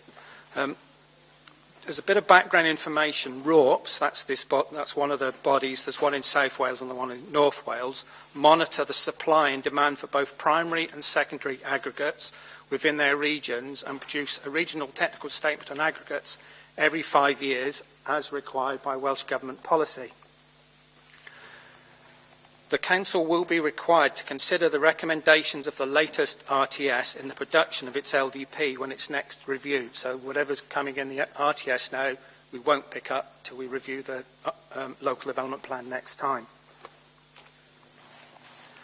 I think it's important before we talk about the current RTS, the 2013 RTS, what happened last time. Duncan's already alluded to it, but in 2008, the RTS recommended for the Council that to meet a proportionate share of demand using population, and this is on a pro rata basis approximate. That's quite a technical word, but basically they're saying based on our population, every year we consume 400,000 tonnes of aggregate, so we should make provision for that over the life of the plan period, and that's why the 2008 RTS said that we should allocate in the LDP about 5 to 6 million tonnes.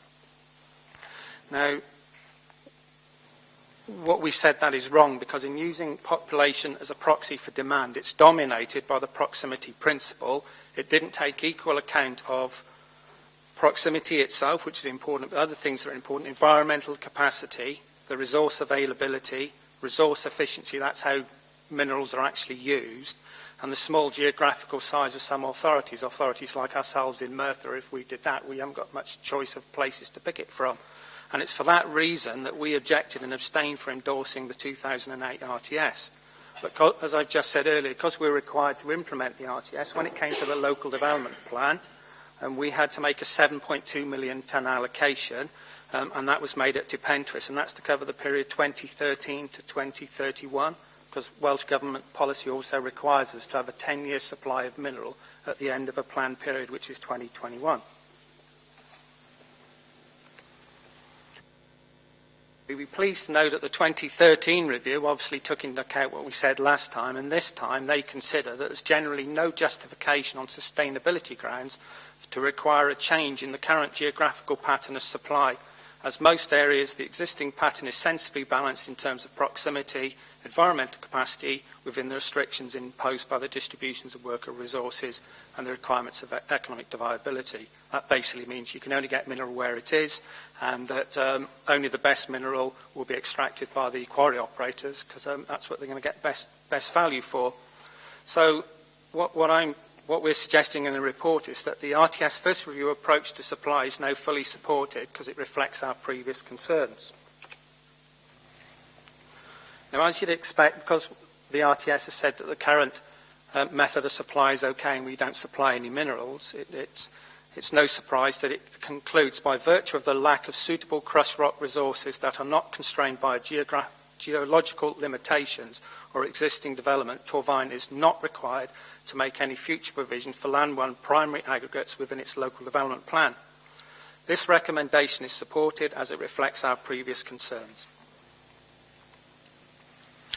As Duncan talked earlier, so we've probably covered this slide, we all know there's a current planning application, and that will be the subject of a full officer's report evaluating all material considerations, including the RTS first review, in due course.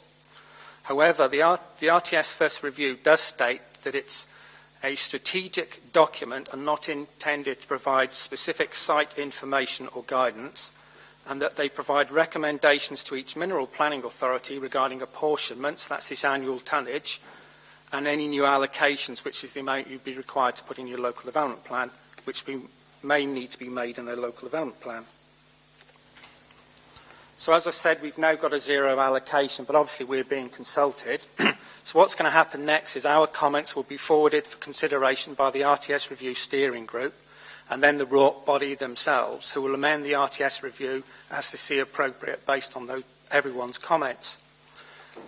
Because the RTS first review needs member endorsement, there will be an All Wales member forum of the RORCs, which will consider endorsing the actual recommended first review, probably in about March, and our executive member, Councillor Ganira Clark, is the member you've elected to do that job for you.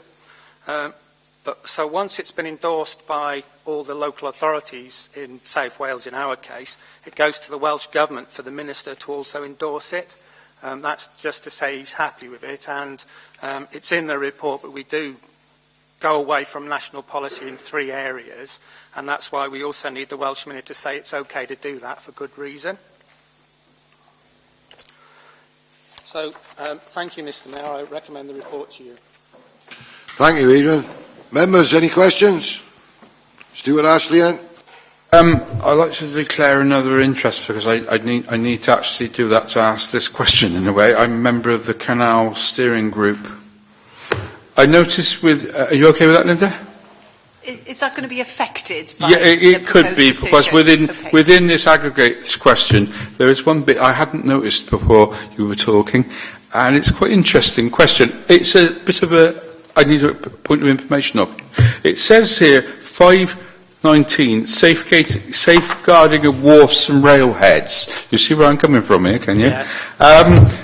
All existing potential new railheads should be identified. I presume it means wharfs as well, because we've a canal running through here, haven't we?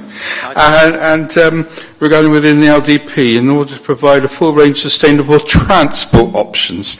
I presume we also in my ward got if I remember right, this siding up by the fiberglass works. Are they being maintained for any reason? And I mean, if we get the canal restored, can we transport sand up and down with, as we don't produce any of our own? Is any grants available? Worth a try. Right. Your first point on wharves, we're talking about wharves for the landing of marine sand. In the report, I state that we don't have any land-won sand because we dredge up to 1 million tonnes a year out of the Bristol Channel 7 estuary. That needs to be landed. So what the RTS is saying, Monmouthshire, please don't permit housing on the wharves in Chepstow or Newport. Please don't permit housing on the wharves in Newport because you won't be able to do that. Going to rail sidings, I know we have two, but if there's more, it's something it's protected by national policy to wharves. What he's saying is here, next time you do the local development plan, look at all the rail sidings you have and just put a protection policy to say they're not to be sterilised. Going to your question on the canal, I think the answer is the RTS is not looking for aggregate to be transported by the canal. If it's possible and it could happen, that might be, but it's not something the RTS is seeking. Thank you, Stuart. Mary, then Anthony. Yes, 516 and 517 on page 31/6. The recommendation, if you like, that there should be promotion and facilitation of the maximum use of locally derived recycled aggregates. What can we do positively to make sure that we maximise opportunities there in view of the fact there will be various demolition schemes underway in the area of redundant school buildings and commercial buildings, etc.? Right. I mean, a lot of what you're talking about happens by other legislation. I know the BREEAM standard, if you demolish a building you want BREEAM, you've got to reuse the material. It's good to use it for, I couldn't say tax avoidance. It's cheaper to use recycled material than bring in primary aggregates. So the industry tend to do it anyway. We've done things like permitted the C&D waste facility at Little Mill, and that's good for Torvine because we've got the ability and the business on the doorstep to go into those sites where there's demolition. They do it. I mean, if you look at most demolition sites now, there's the pile of crushed rock that they leave behind. And I believe something called site waste management plans is coming in, where I think developments of a certain size, I think it's going to be done by the building regs, and we'll be bringing a report or giving you information on that in due course, which will encourage all developments of a certain size. They're actually required by this regulation or whatever it will be to actually do on-site waste management. Thank you, Adrian. Anthony. Thank you to Duncan for explaining the situation regarding Pentuous earlier. Just to clarify the point you made, it's that this aggregates allocation is good in terms of Pentuous because it doesn't commit us to committing anything, and that would be a material consideration in any subsequent decision coming forward about Pentuous, would it? Yes, if your view is that it shouldn't go there, then that's good. It's got to be good. But it's one material consideration amongst others. And the report makes it very clear this is for strategic purposes, not necessarily for development control purposes, although it is a material consideration. Sorry, I'm speaking planner speak because I've got to. I can only explain it in that sort of way. So it's relevant to the determination, but it's not the only thing that's relevant. Thank you. Councillor Bevan, then Mike Jeremiah. Yes, thank you, Mr. Mayor. I've looked at this a few times and I've been very confused by it because what we're trying to say is that we're not going to have the previously allotted 6 million that was derived at per capita coming out from within the borough, and that's going to go back to zero. But the fact is, the requirement is still there for the usage of the aggregates within Torvine. So if we're not sourcing them locally, we're presumably sourcing them from further afield. So it's still going to have an environmental impact. There's going to be cost of transportation of these from further afield. I do pick up on the point that was made by my fellow councillor earlier as well. It is highly material and significant, given that we've got a live planning application. And finally, on page 35 in 11.1, in the conclusion and summary, it says there are no active sites or reserves of aggregate minerals in Torvine. Well, I'm sorry, we must have reserves of aggregate minerals in Torvine. Otherwise, why would we have someone submitting a planning application to be able to get them out of the ground? I can deal with your last question, okay?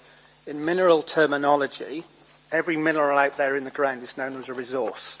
Until it gets planning when it gets planning permission, it becomes a reserve. So basically what we're saying is there is no mineral with planning permission out there, but we correctly state in the plan, because we protect the sandstone and limestone resource from sterilisation actually in the LDP. So resource and reserves are the two words I think you're looking for. So we've got resources out there, but no reserves. Thank you. Mike? It says, but you've stated here quite clearly there are no active sites or reserves, so there are no reserves, but there are reserves there, but they haven't been converted into resources because the planning consent hasn't been approved. Yes, I think when a resource gets planning permission, it becomes a reserve. So we've got no sites we've got no active aggregate sites, no aggregate sites with an extant planning permission, and as such that we obviously must have no reserves, but you can have sites with planning permission that are inactive. If you look in the document, I referred to the Macon site in Caerphilly, and it's also the Ifton Quarry in Monmouthshire, got planning permission, got reserves, but they're inactive, they're not being currently quarried. And the RTS is saying if you're trying to count them, Monmouthshire and Caerphilly, to your total, you've got to give an assurance to the inspector in the future that those sites will be brought forward in the planned period. So it's a very technical definition of rock, basically. It's either a resource or a reserve. Thank you. Mike? Right, Chair. Sorry to keep on going back to Pentis, but as I understand it from the report, there's only two sites that got sandstone, and Pentis is one of them. Is that the case? Because what I'm concerned about is how far would we, on the transport side of it, how far would it go into consultation about transport? Because I read somewhere where it estimated that there'd be 40 lorries a day going back and forth there. Can you enlighten me on that? Doug, do you want to come on in? The planning application is there to look at what the applicants have put forward as a proposal in terms of lorries going backwards and forwards in terms of their planning application. As part of that planning application, I did say earlier that I didn't feel it was necessarily a good location to discuss the planning application here. I've given the policy context. If there's any detail you want on the planning application, we can give you that by email or meet you in Pontypool to show you through it. But I think actually discussing the planning application itself is not appropriate at this juncture. Thank you both. Leader? The recommendation, Mr. Mayor. Yeah, the leader moved the recommendation. We'll second it. Show of hands. Okay. Anyone against? Thank you. Abstaining? Thank you. Agenda item 9, former Mill Tavern. Has it gone to the end? Is that the beginning? Richard Lewis.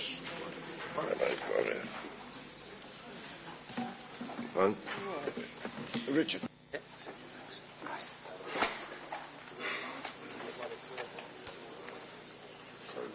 No problem.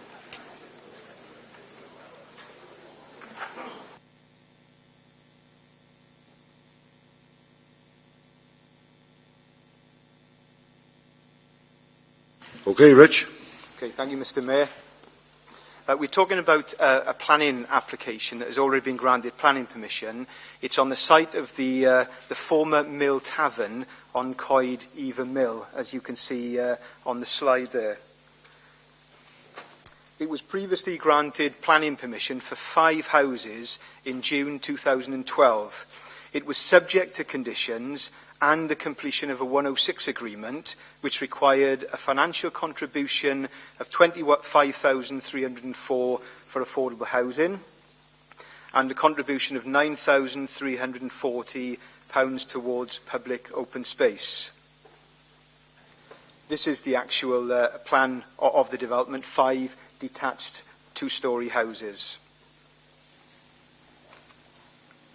And this is an impression of what the site would look like. What's happened is the applicant has started the development and there are issues that he's come across which has prompted him to seek a modification to that agreement on viability grounds. Now, our supplementary planning guidance recognises that the viability of a scheme may affect its ability to deliver the 106 requirements that we would have. Our supplementary planning guidance says that in circumstances where a development already approved can't proceed on the basis of the cost of the planning obligations, the Council will consider renegotiating those obligations after assessing the economic viability of the scheme.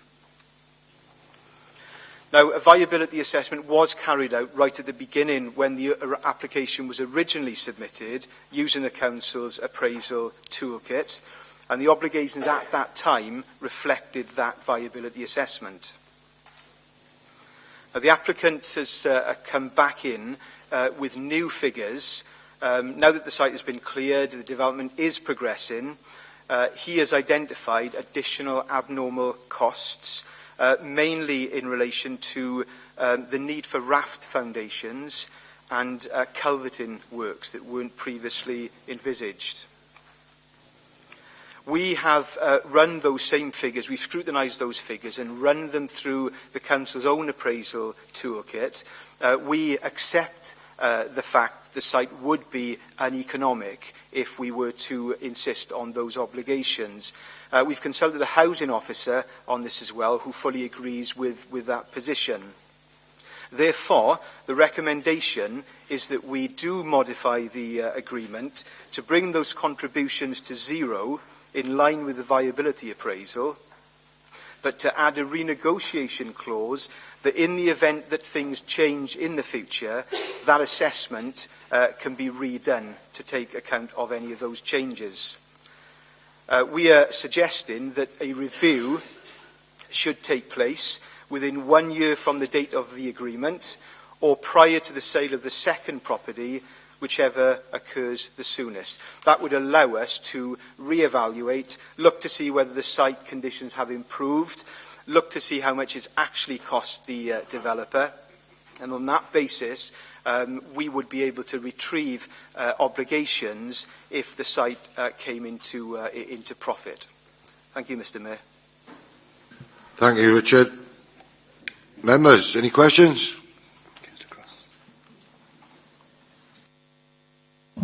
Thank you, Mr. Mayor. I'd like to move a motion. The actual site may come into profit in future, so to ensure the future of the 106 and the benefit for the community, I'd like to put this forward to members. Members authorise the modification of the Section 106 agreement in line with the officer's report as per the officer's recommendations, which you've just heard. Section 106 to include a renegotiation clause to allow a review of the viability assessment, A, within 1 year of the date of the agreement or prior to sale of the second property, whichever occurs soonest, first review, and B, prior to the sale of the fourth property, second review. 3, that the local member, myself, be consulted on the draft modified agreement prior to completion. Thank you, members, and Mr. Mayor. I'll second that, Mr. Thank Mayor. you. Have we got a second of that? Oh, we've got somebody over here. Made it out. Show of hands then.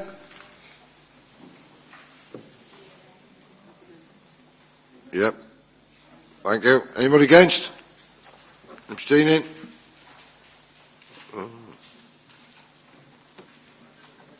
Oh, you're all right. You've never done it before. You tried it out today. Well done, Rich. Thank you, Mr. Mayor. Thank you, members. Have a safe journey home. Thank you.